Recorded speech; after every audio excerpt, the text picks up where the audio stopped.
Good morning. Welcome to the Multnomah County Board of Commissioners Board Briefing. Commissioner Moyer is excused. Audience members, I want to start by asking you to please silence your electronic devices. For those presenting today, please turn your mic on when you begin speaking and off when you've completed your remarks. And for all presenters, please state your name for the record before speaking or responding to questions. So today we have a work session just to discuss as a board the supportive housing services discussions that are happening at Metro. We've had participation by our board members on this. We had a board work session last month where we were talking about all the different work that we were doing as a board, and ran out of time to really delve into the discussion around supportive housing services. And since there's so much going on, I wanted to make sure that we had time. So I want to appreciate Commissioner Brim-Edwards and Commissioner Singleton for their participation in the work group that was convened by Metro Council President Lynn Peterson. So today we have a chance to discuss the recent work at that group, and then any other updates it would be helpful to consider together, as well as I think getting a good sense of where folks are and as Metro is moving into discussions, how we want to engage in that as a board. So the topics that were covered during that work group, review and feedback of a new tri-county governance structure, a discussion around key performance indicators that would be adopted to help measure performance and progress. In addition to these, I think it's important for us to discuss how Multnomah County can make sure that during these conversations that we are talking about getting our fair share of revenue based on the need that we have here in Multnomah County. That's something that I've raised with different Metro councilors, and I think it's an important piece of us being able to really make the changes that we want to see in our community. We know that if Multnomah County doesn't succeed in reducing homelessness and building a system to support this community over the long haul, the rest of the region will also fail, and the SHS measure may not be extended. And that's not a future any of us want, but when you look at some of the statistics and the data that was brought forth even by Metro's own auditor, showing that we are getting about half the amount of Washington and Clackamas counties. If you look at the per capita number of people experiencing homelessness in a county, it's something that we should all be paying attention to and be concerned about. We know that the SHS measure is not going to be going to the ballot in November of 26, as was originally being discussed. It sounds like Metro is currently looking at 2028. Not sure exactly when there, but that's kind of the context that I've been hearing about. So I want to make sure that we all have a chance to participate, but I want to turn it over to Commissioner Singleton and then Commissioners Brim-Edwards to really share your leadership and your engagement on the work that's happened, and looking forward to our conversations as a board today. So with that, I'll turn it over to you. Thank you, Chair. I think I want to also appreciate the staff from both HRS and Homeless Services Department for all the support they provided through that work table. I think you covered a number of the highlights, and I know that commissioners made phone calls to Metro councilors a couple of months ago to talk about, some of the challenges we see with the proposed governance structure. And I think an explicit ask that we get to see the ordinance, that it's proactively shared, as opposed to us trying to find it, to make sure that we have opportunity to give good feedback once they actually draft a governance ordinance. So definitely more to come there, and I think we'll continue to partner with Metro Council President Peterson, as well as I know that staff continue to meet regularly. So not just it seems like the relationships between staff have really shifted, and that's been good. People are rowing in the same direction in a way that I think maybe we weren't seeing 6 months ago. The other piece that came up in the President's work group was key performance indicators, and I think you all saw in my original SHS reform proposal a number of key performance indicators that related to the idea of homelessness being rare, brief, and non-recurring.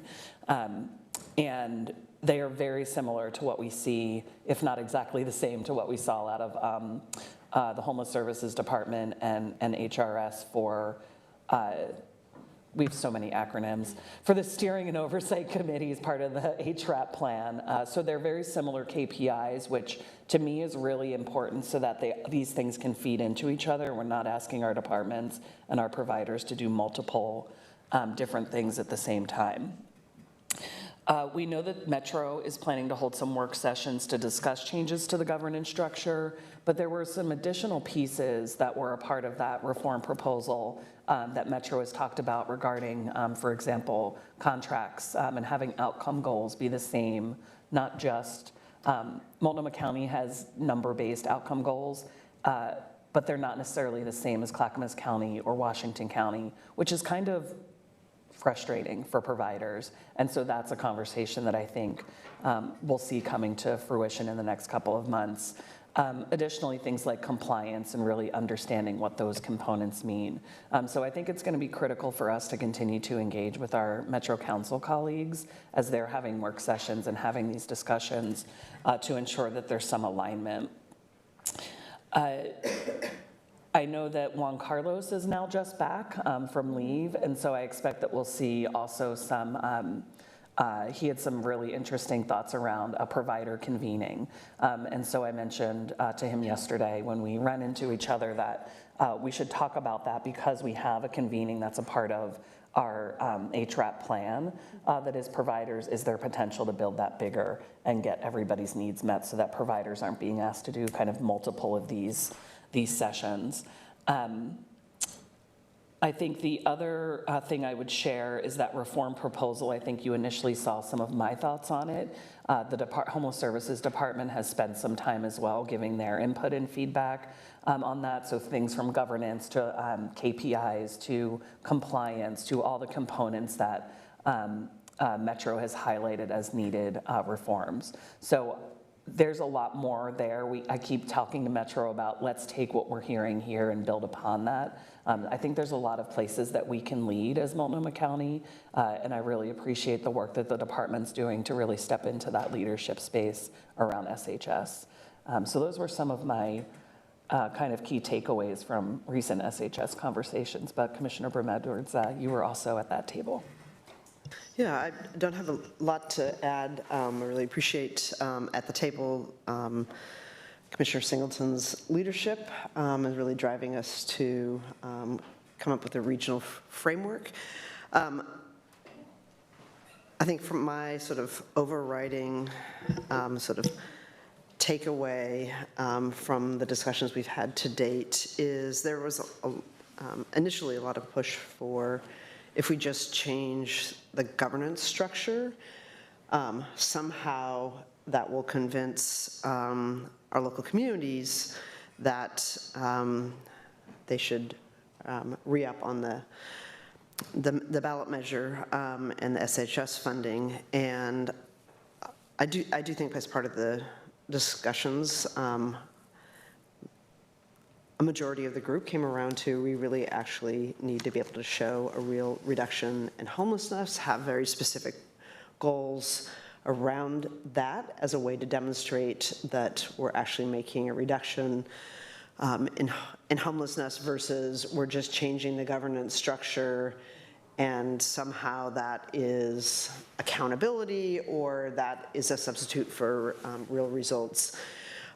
So I felt that conversation evolved over the time that we met. My other big takeaway from it, and I think this is something that we push for at the table, is this sort of change in governance or an addition of key performance indicators. Those things were going to be successful or be supports for a stronger, more sustainable regional framework if underlying it was a housing strategy from Portland and from the city of Portland, well, the cities, and primarily the city of Portland and also Metro, and that we as a region could come up with all sorts of, more robust ways to provide homeless services, but at the end of the day, if there wasn't a housing strategy that, not just a strategy, but also an implemented strategy that we weren't going to actually be able to see a net reduction in homelessness in the region. And to me, that's something that we all need to continue to talk about. So there's, I believe, accountability and a focus on the counties for implementation of providing homeless services, that at the end of the day, those jurisdictions that are accountable for housing, which would be the cities and metro and the state, that they're doing their piece so that people have a place to go, because we can have a robust shelter strategy and supportive services, but if there's not increased housing and places for people to go, that ultimately we're not going to be as successful in the larger goal of everyone, of making sure that homelessness is rare, brief, and non-reoccurring.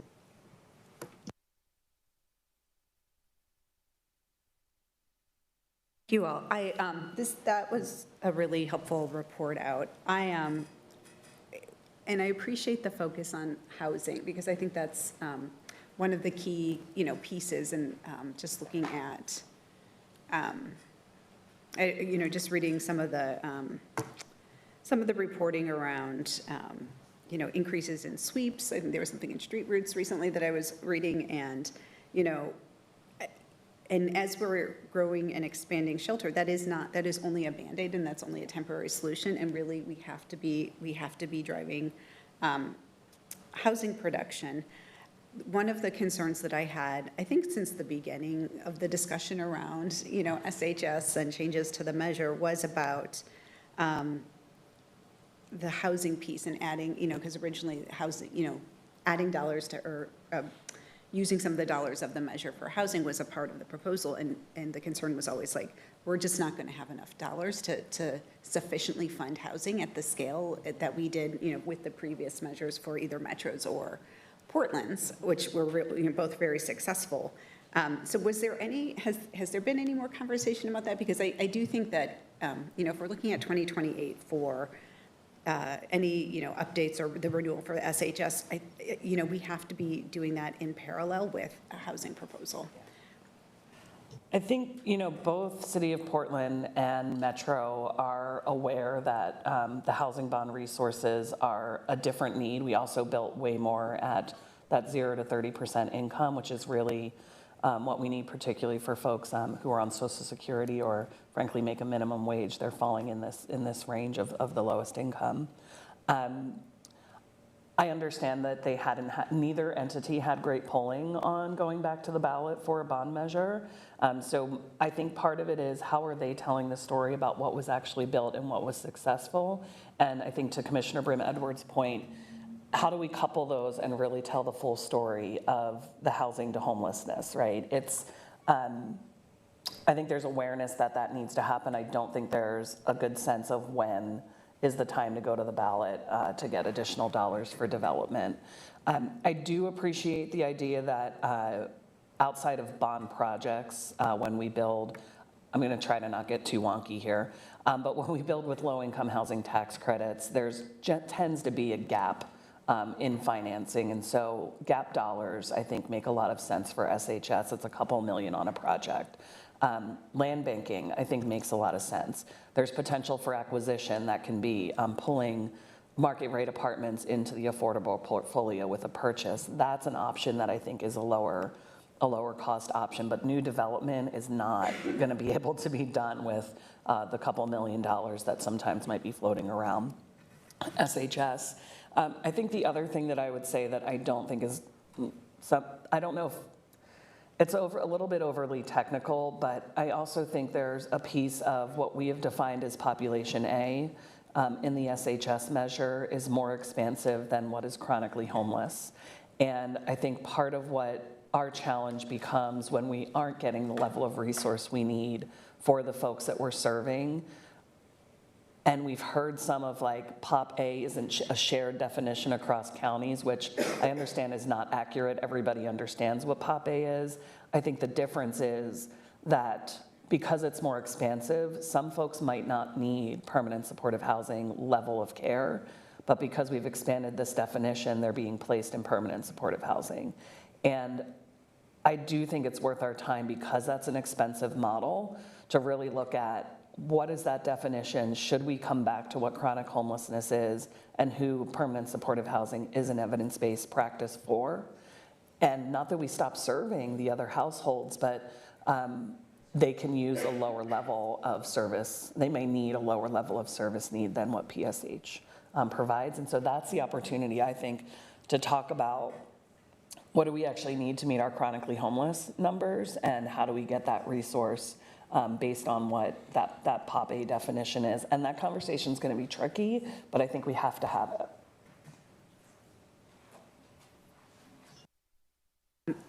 I mean, one of the purposes of doing this, in my understanding, is that really to help build up that true regional system. And I think having shared definitions and understanding of what we're talking about, not just the contracting piece, which I think is important, to make sure providers who are operating in multiple counties know what to expect, especially for services being paid with SHS dollars. But the shared definitions is important, because I think we know we have limited resources, and we're going to have limited resources, whether it's housing or whether it's even the service, the wraparound services, and making sure those are getting to the right people in the right way, especially for those that are the more challenging people to stay, to get and stay housed is going to be key. And then also to leverage our dollars to go further for those who don't need necessarily as much intensive work, to make sure that we are, to your point earlier, Julia, really leveraging those dollars to go to the folks that, as many folks as need it, so we can be seeing these material changes in the number of people experiencing homelessness. I'm just curious how this conversation intersects with the steering committee, oversight committee with this, with the city, and then how they connect. Because while the Metro conversation is obviously a regional conversation, I think Multnomah County and the city of Portland are right in the center of it. Yeah, I agree. And so there's a couple of pieces that I think are happening. One is with Commissioner Bryn Edwards, I don't know if I sent you all the materials, but I will, I apologize. I've been talking about how do we come together with some city councilors to talk about what we did in our work sessions around outreach and shelter, so that people understand what the current state is and what a potential future state would be, so that both of us have that information walking into the 27 budget conversation. I think something that lends to, because it's SHS dollars as well, I think there's opportunity to really look at how are we best providing shelter services, right? We talked about some are more expensive than others. The outcomes look different. How are we really thinking about that and creating a system? I think, to me, it also can relate to the deflection conversation we were having last week, and how is that a part of the system and people flowing into services. And so to me, I think that table with some of the city councilors who are part of the Housing and Homelessness Committee at the City of Portland will go a long way for us to just get shared definitions. I'd love to have role clarity. I think we have to say we have two different roles, and both are okay, but we don't need duplicative systems. And so how do we get to a shared understanding and shared space there? I think that goes a long way to helping the region understand how the city and county are working together. Helping us get on the same page means we can be on the same page at the Metro table, which I think goes a long way. So that's been a missing link for me, is how do we pull in, the mayor's been involved, but how do we really help support our city councilors in getting involved in understanding the bigger picture of the system, not just what the city funds. So that's a next step to me.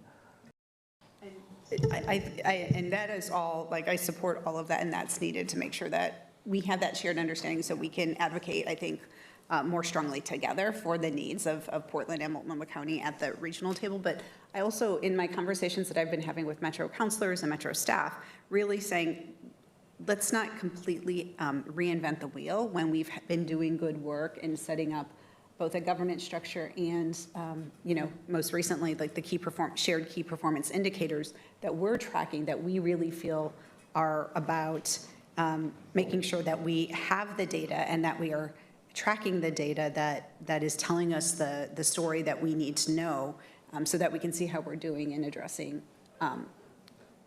addressing homelessness. And so, I think it's part of it is also education of what we've been doing here to Metro. So making sure that they understand, like, we've been doing this, like, these are the reasons that we're doing this. And I think tied to that is the piece around what our updated data and our by name list is really showing us about the true number of people who are experiencing homelessness in Multnomah County, and then hopefully regionally as HMIS really goes regionally. Because I think in talking about like the goals that we're going to set for around those key performance indicators, I think that conversation about, we had the original set of goals that we're still working towards for the measure that was passed in 2020, but we also know that the situation looks so much different than it did in 2018 and 2019 and 2020, that, like at the very beginning of 2020, that the measuring stick seems to change, although the structures that were put in place with the measure haven't. And so I think that's a question that I have for you both are, based on the conversations that you had, with this development of the key performance indicators, what did the discussion look like in terms of like the original goals that were part of the measure and where we want to go with the KPIs and goals around that? Honestly, there wasn't discussion about the original KPIs other than, I think, to say this isn't getting us there, and there needs to be some updates to those. And so it really started from a kind of a vision, and there was a lot of debate about what that should be and whether homelessness being rare, brief, and non-recurring was the right goal. And I think that that's what we see nationally is really that goal. I don't think it's a campaign slogan, right? Like we need to bifurcate these two conversations, and I think people were getting a little stuck in the boat, having both of them at the same time. I do think that there was some push, and this was something I said at the table. Clackamas County wanted to really look at different recovery. They have a recovery campus, and that may be something that's great and that they need, but it doesn't mean that every county needs to develop this. And the part that's missing is if you have openings in your recovery center, how do other counties access that for their folks? And that's the part of the regional piece that I think is missing, where it's a system across the region. I think the KPIs that I put forward in hearing from you all, you supported with the SHS conversation, they are very much in line with what we're seeing with the SOC and the Homeless Services Department. And I think, again, gear us towards that rare, brief, and non-recurring, right? There's goals around shelter. I think we have to talk about our unsheltered strategy isn't just shelter, right? We're doing outreach, we're doing in-reach into day centers and other places. And so how do we start really talking about how we're addressing unsheltered homelessness in a way that's more expansive than shelter? I think there's the conversation that we had in our shelter work session of, depending on which shelter you get to, you might get housing support services or not, because we don't have the resource to fund every program exactly the same. So do those teams need to be mobile? I think that's part of our next conversation that, to me, goes to showing reform of the system, but also opportunities to talk with the other counties to say, like, hey, this model is working. How are we thinking about this again at a regional scale? I don't know where the providers are, but something I would want to know from them, and what my experience is if I housed somebody in Washington County, it was actually a huge time suck for my staff to provide retention services there. Are there opportunities to look at better handoffs, that if somebody is in Multnomah County but wants to live and work in Washington County, how do we make sure they get supports instead of having our staff waste time driving for these home visits? I think those are some of the next steps of the conversation that I hope that the departments are able to have with the providers, and then feed that up into the Metro discussion. I think the other piece is Thinking about the regional funds and those priorities was another part of what Metro raised, and I'm not sure what form those conversations would have, but I think that's where potentially we may say that's where we think they should focus on any sort of uses of the funds for housing. Maybe it's their regional funds. Do we think the regional funds should be used in a different way? So I think that's another part of the conversation that's yet to come that wasn't discussed thoroughly at the president's work group. And is the president's work group, is that still happening, or has it been No, that one, it ended, I feel like 2 months ago, but yeah. Great. Yeah. And then is for us, are we planning on taking all the information that we're gathering today and then drafting a formal recommendation to Metro and even to the city of Portland? Is that one of the expected outcomes from our conversations moving forward between now and October, seeing that they're going to be diving into this, conversation between this month and next month? Yeah. Ideally, it would be great for us to have a shared board letter that we can send to Metro and share with our counterparts at the city that talks about how we're approaching it and some of the things that we would like to see out of this. And I think also what we're doing here at the county to help push some of these similar things forward. So.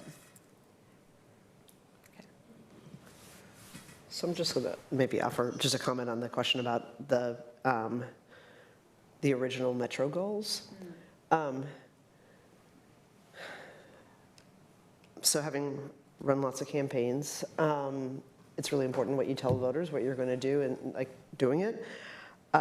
And I also think that there's going to need to be an additive component, because if you look at the goals, you could accomplish the goals, and yet people would feel like actually things have gotten worse, because it's more framed in a, here's the 5,000 or here's the 10,000 piece you're going to do, but it actually is not necessarily a net reduction. And I think that, this is just my perspective, is that people are going to need to see like the trend is heading in the right direction in order to support the longer term renewal of the funding measure.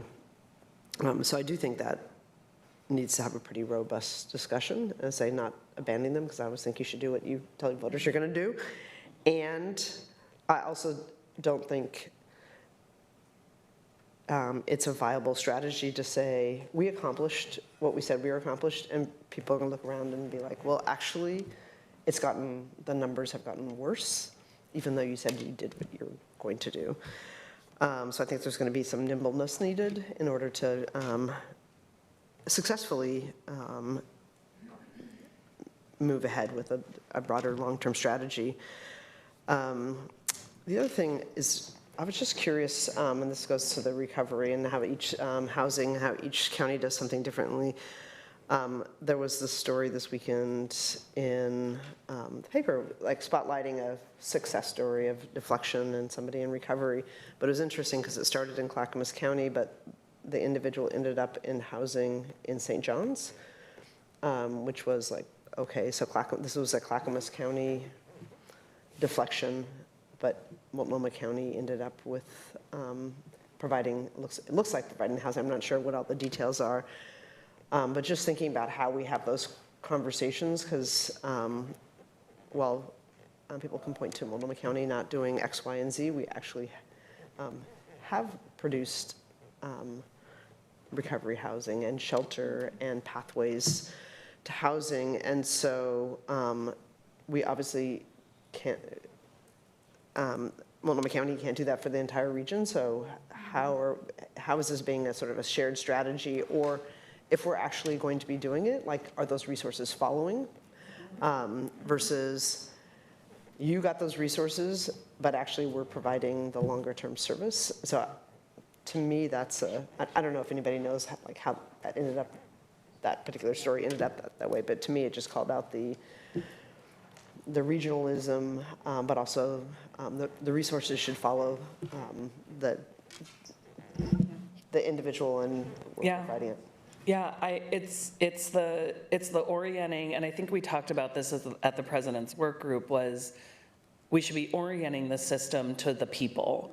And the way it's been talked about is these are the pieces we think we need, and then it's flowing down to the person. And I think that's been the wrong orientation. And the resource following the person, if somebody qualifies for a local voucher in Clackamas County, it should be portable to wherever that person wants to live. And that piece, I know, is something that is being worked on because that hasn't been traditionally doable.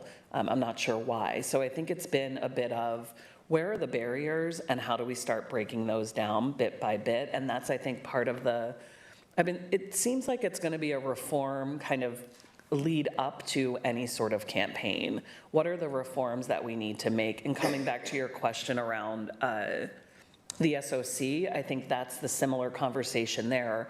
What are the things that we need to be targeting? Are there reforms and changes we need to make to the system?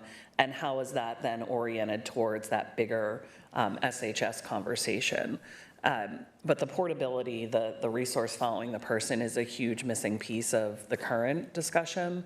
And I think that, again, it's critical. I come back to that POP-A definition where I think it's critical that we talk about allocating dollars based on the actual chronic homelessness need. And that shifts the way that I think we would see resources flowing here based on, at a minimum, the point in time counts.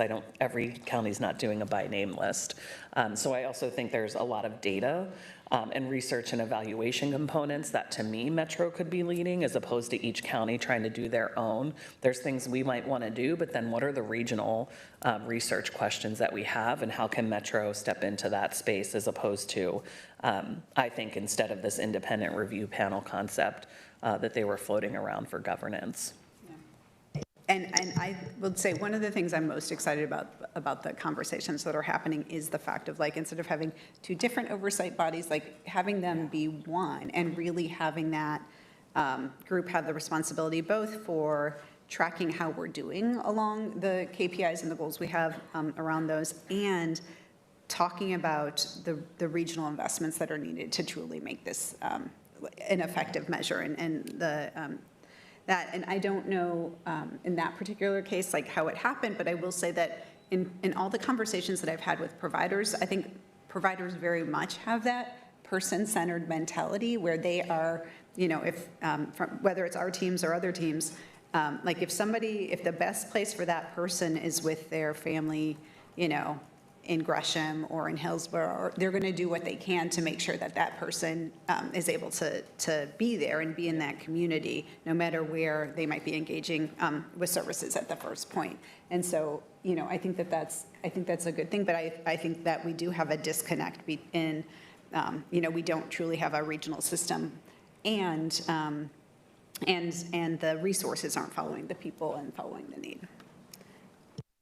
I mean, in some ways, it reminds me of some of the conversations that happen among the school districts in the region, where the districts get the money by student, and then are very reluctant if a student would be better served in a different district to release the student, because that's releasing the dollars. I mean, they're hard conversations, but I think that needs to happen if we're going to have a regional system.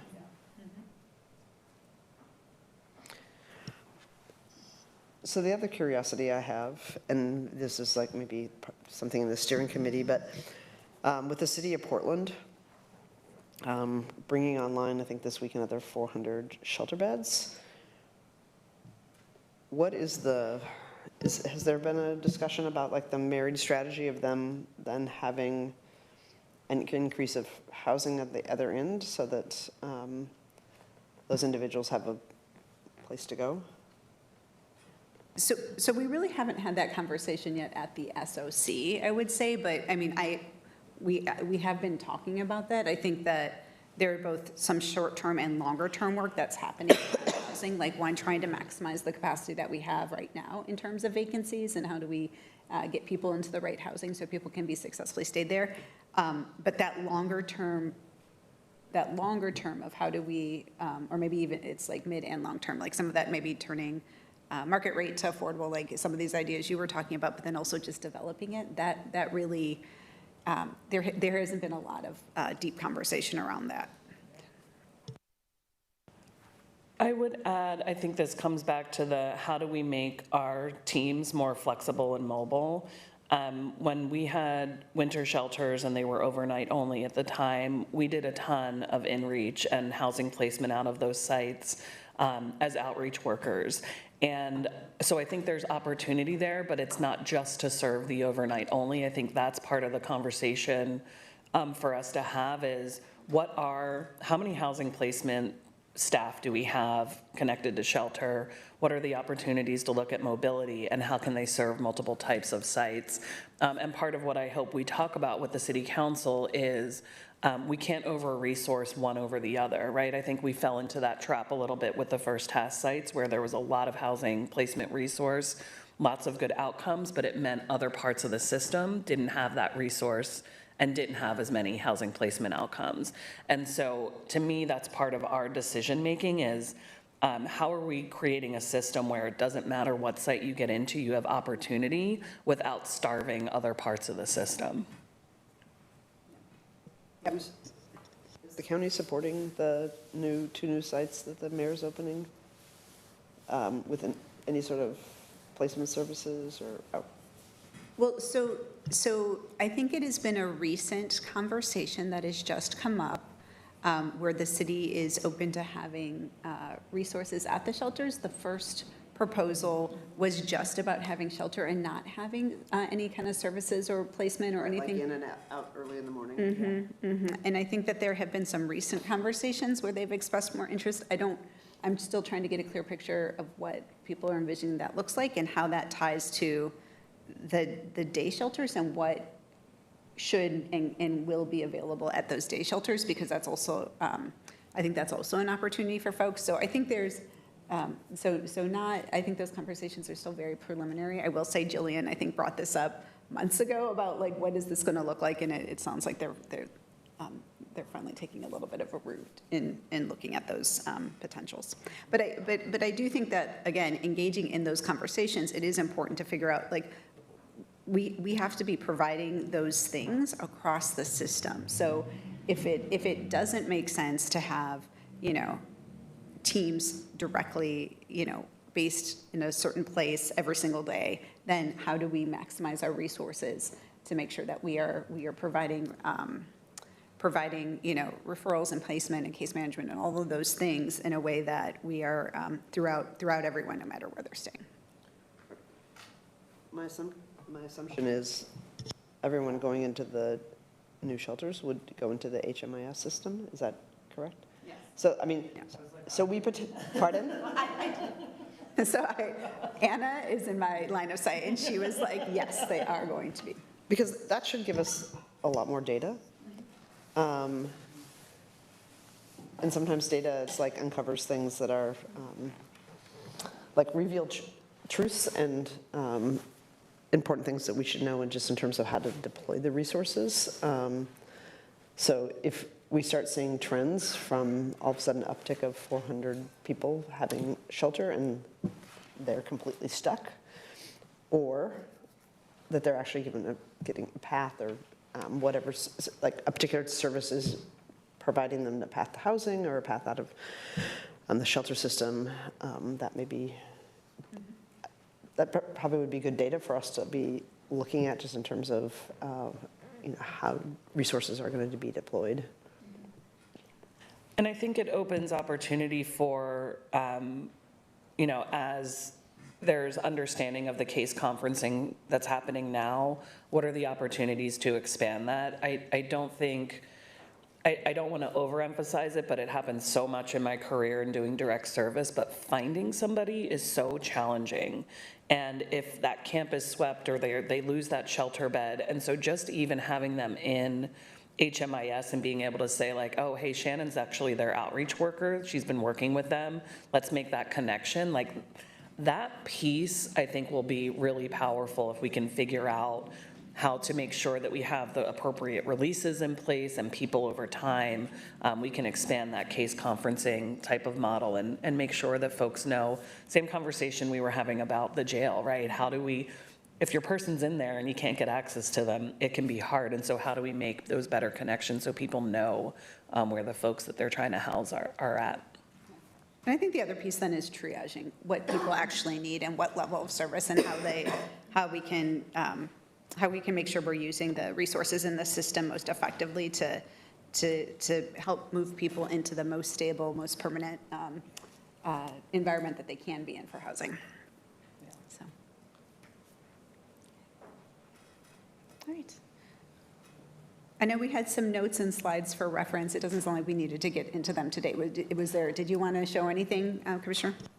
I think I will share out, if we didn't, the one pager. It's just a bit of the timeline, so you can see kind of what Metro's doing, what's HRAP, what's maybe some of the city county stuff for the next couple of months. So I'll send that out to everybody. And then I think additionally, we'll keep working on some of the reform discussions, and I think as we hear more from Metro, just keep doing updates in our meetings. But the materials today, I think, was background. I can reshare that reform proposal that now has feedback from the department, just so we all can be on the same page. That sounds great. Thank you so much for that. All right. Anything else? Any last comments? So I think that we'll get the materials out. We'll continue to have the conversations. I think figuring out the best way that our entire board can lean into the conversation that's happening with Metro, and then making sure that we're continuing to bring our counterparts at the city into these conversations. Yeah. All right. I guess my just final thought would be is, and this is just an overarching sort of like, if the goal of the regional conversations and discussion and planning is to have a renewal of the SHS funding, is, I think that it's built upon Multnomah County actually successfully getting the trend line changed on homelessness, because I think it would be very hard regionally to have a conversation that like renew something for several decades when there hasn't yet been a change in the trajectory locally. Well, here in Multnomah County, and I think there'll be conversations in Washington and Clackamas County, but really I think the data and what's happening here in Multnomah County is going to drive whether the measure can be renewed or not. I mean, I think that's both from the kind of performance and outcome standpoint, and from just the, like, if you look at how the measure passed last time, it was because a majority of the voters in Multnomah County helped carry some of the weight for, that where it didn't pass, where the majority were no votes in other counties. And so just even from a practical standpoint, like, we have to show change here if we want to have a renewal, in 2028. And there has to be a change in the resources. Like, we have to really drive that conversation of resources following need, because we have a greater need here in Multnomah County, and we all know it. Yeah. And there's the reality that we are in a position to say, again, like we talked about, we build a patchwork. Now we can take a minute to step back as a county and a city and say, okay, what does an actual shelter system look like? What does our outreach system look like? How are these teams and these resources working together? And to me, that goes a long way to showing that I think it's accountability that, okay, we haven't quite figured it out. Let's take some time to look at this and look at other options and look at potential reforms. But it also is an opportunity to bring along a brand new city council, right, who has not been engaged in this work. And that is where I think there's also a lot of potential for new insights, new ideas that we just haven't had real opportunity to tap into yet. But I think us making reforms and changes goes a long way to show that we're not just saying the status quo is fine. We're saying, hey, we know that there's things that need to shift, and we're all willing to step into that and show the voters that Multnomah County is here to actually solve the problem. I will always push back on the concept that the goal should be renewal of the measure. I think the goal should be to create a system that actually functions for the human beings. And I know that's not what your goal was, but that's where I think we were pushing on at the Metro table to say, it's really critical that we talk about the human beings, and if the ultimate end result is we can renew this measure because we're doing good work and human beings' homelessness is being ended, that's the path to me.